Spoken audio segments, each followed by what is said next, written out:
Hi everybody, Mike here. Thanks for watching. Today what we're going to do is show you some data from a recent flight. I'm going to be showing you how two different antennas compared.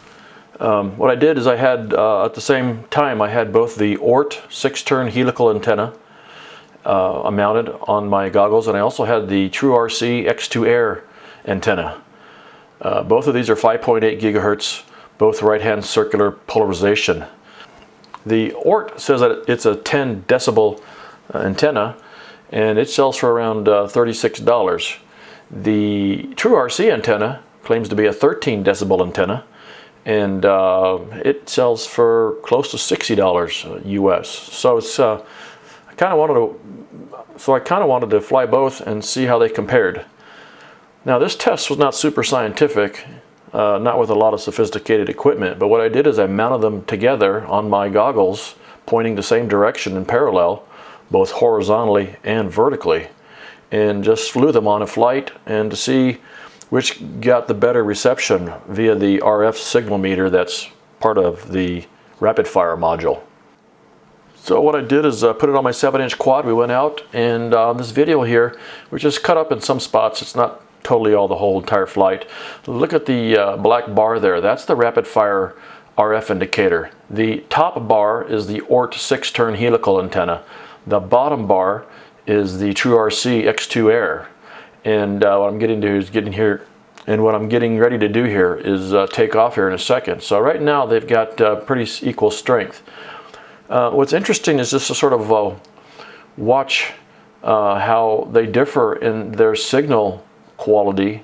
It depends on how well I'm pointing my head, which I did a pretty terrible job of, and also the distance.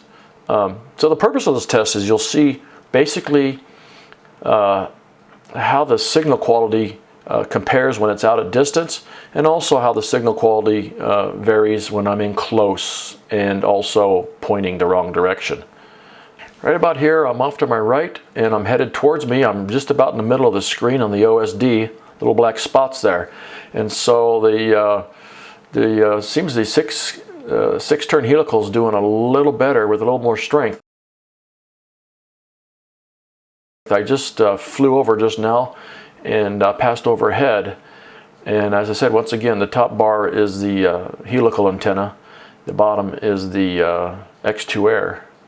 Now we're starting to fly further away, more distance, and towards a mountaintop there in the distance. I've totally pointed my head the wrong direction here in the video. I'm pointed towards the left, and you can see how it bounces between one and the other. After a little bit, I realized which way to point my head and start aiming more towards the direction of the quad here in just a second.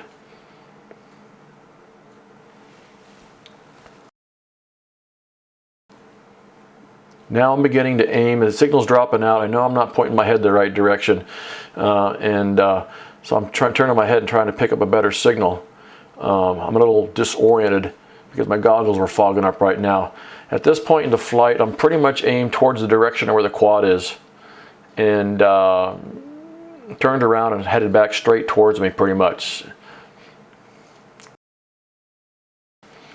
Now we're flying back towards, from my right to my left, and right about here I'm going to pass in front of me pretty soon.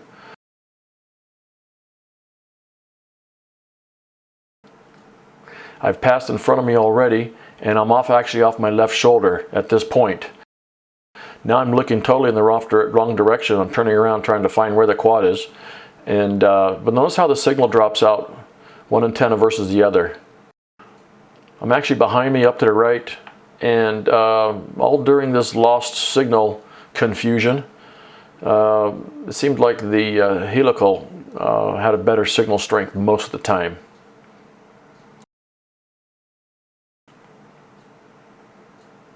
Now I'm pretty much aiming towards the direction where the quad is. The quad's up there high to the right, and you can see the two different antennas and how they're receiving the signal.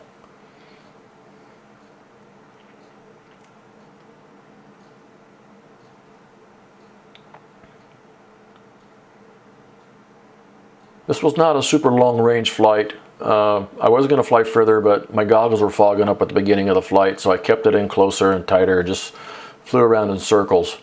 So, you know, hindsight 2020, I should have had an Omni on for this flight.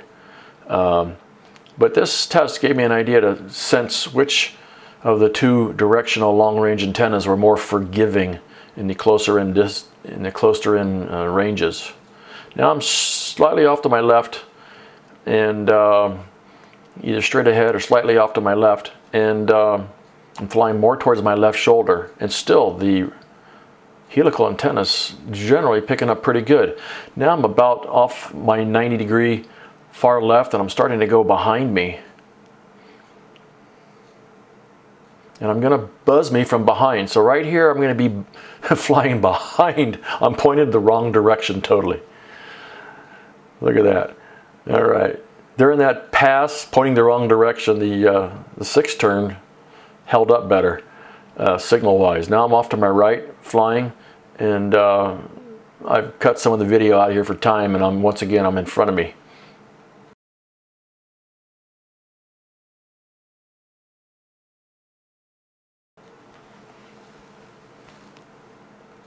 So this was not a super scientific test, but it was the same flight, the same quad, the same antennas, the same power on the quad, same environmental conditions. Both antennas were pointing in the same direction on my rapid fire goggles. And basically, you know, just evaluating just the rapid fire receiver and its RF strength. You have to make up your own conclusions. I'll make up mine.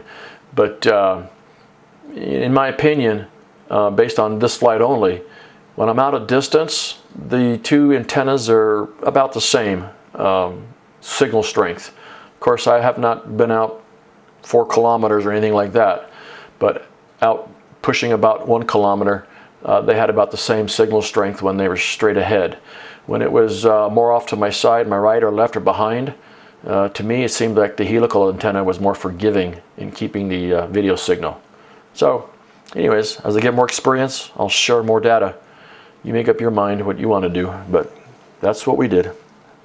Anyways, to see the rest of this video and the actual flight, take a look at the link. Thanks.